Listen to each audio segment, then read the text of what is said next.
So, time for another work video.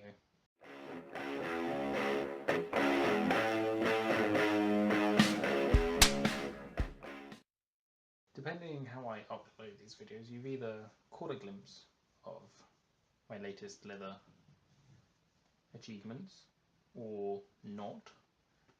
But basically, I'm trying to get my leather to look like the aluminium was, because I have a scrap load of leather. And a lot of people said my aluminium bits looked like theirs, so I thought natural follow on to it. And I've had some mixed results so far. I'm finding that the thinner leather, or thinnish, more supple leather, seems to work best. Now, unfortunately, I don't. Well, firstly, I'll show you the first picture. I basically put a piece of round leather on a claw setting with a round back on it to see how, because I did some tests and they all sort of folded up and it was looked quite good. So I tried it with a setting, and then I tried it with. Let's go and find it. Then I tried it with a slightly thicker leather. Let's look comparisons. Slightly thicker leather, which was red, to match my aluminium. However, this didn't do much at all. I also put the framework on top, and now this leather just bent the frame. Like, this part that comes down here was actually meant to be like up where this hook bit is, and yeah, it's just the way the leather shrank. It will just shrink up with it. But you can see what I'm trying to do. Hopefully, you can see the undulations in this compared to like the ones I get in the aluminium. Now I have more ideas, and I've rigged up some more ideas, so let's go down there onto my workshop. Ready? Let's go down to my workshop. There it is. My workshop is my floor. Hello, feet. How are you doing today? That's good, feet. Anyway, so this is my mini workshop at the moment, my floor. And these are my new experiments. So I haven't cooked these yet, or burnt the leather, but this is basically the opposite of that first round one I showed you. It's not going to focus properly. But basically now the round side is going to be on the face of the leather, which crinkles, and the hooks are going to be the other side. And then I've tried like a very simple one where the shape doesn't follow very closely the actual claw setting, let's say. And I've also put a big ridge in it to see how that will affect the movement of the leather. See how that one goes. And then I did it extreme style on here. See, there's a big ridges in the leather on this already.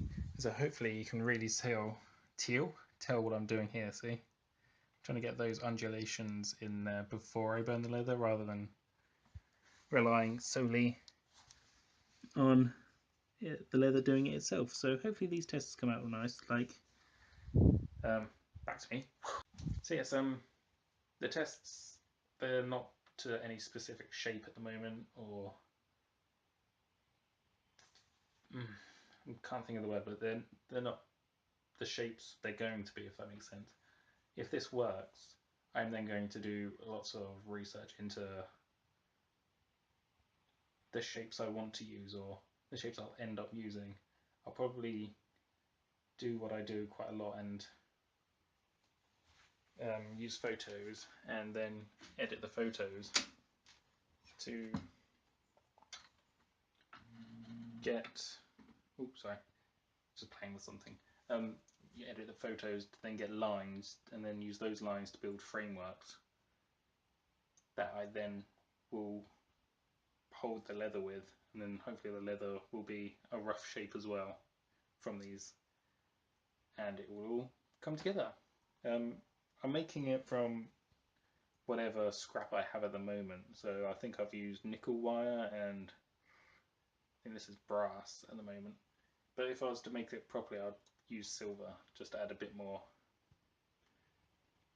a bit more preciousness to the piece. But I don't want to use it for these tests just in case it doesn't work. So let's hope these work, and I will let you know how it goes later after I've burnt them. So wish me luck. So it's actually been a couple of days since I did my experiments. I've been a tad busy helping family, etc., and doing other stuff. But yeah, it didn't go quite as well as I'd hoped, so let's get straight to them, shall we? I won't take photos and put off just because I'm being a bit lazy, but I'll try and show you as best I can on video. So, turn around. So, this was the first one I did, which was the opposite of the first test I did. So I put the round bit on top of the leather, unlike the other one. Now you can see it didn't really, the leather didn't really move all that much, hasn't crinkled at all, and it's gone. It's really hard to show you, but it's really stiff and hard. And the way the leather shrunk has actually bent this slightly out of round. This was perfectly round when I started, so that was a bit disappointing. However, this one did not bend quite as much as this one. I don't know if you remember what this looked like before, but that was not as bent as that. And again, the leather really hasn't moved as much as I expected on this one, and you can see how both these prongs were at 90 degrees, and yeah, the leather really pulled and this one out of shape, which is kind of interesting in its own way, but it's not what I was after. And you can see that it hasn't really textured the leather at all, unfortunately. However, the third one, where I put a lot of the folds in the leather to begin with, especially this one here and this one here, I don't know if you can see it, but that has textured quite a bit. And I think the fact that it had 4 prongs holding it, I've bent 2 of them down, has actually kept it in its original shape and hasn't bent the frame quite as much. Also this one, this smaller one as well, this was really hard, but you can barely bend the leather. That one went really hard. Whereas this one is still quite flexible. You can see it's quite supple still. So I don't know if it's just the size of the leather which affects this.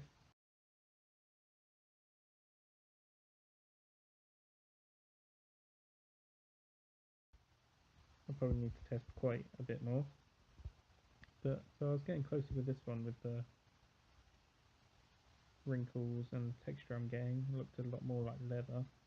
However, I did a test of just putting a piece of this leather in there by itself, and look at how this has wrinkled itself up. That was flat when I put it in, and now it's, well, really wrinkly, and it's got a lot of texture. I don't know if I can show you this. Look at all the texture in that, and the undulations. I'm really liking how, oh, that's nice. Look at that. And this looks a lot like the aluminium I was working with. And this piece, like you can see, I'm able to squash it right back up. It's not hard or brittle at all like in the other pieces. So yeah, maybe I need to use this and then put the frames on top of it once I'm done. So maybe.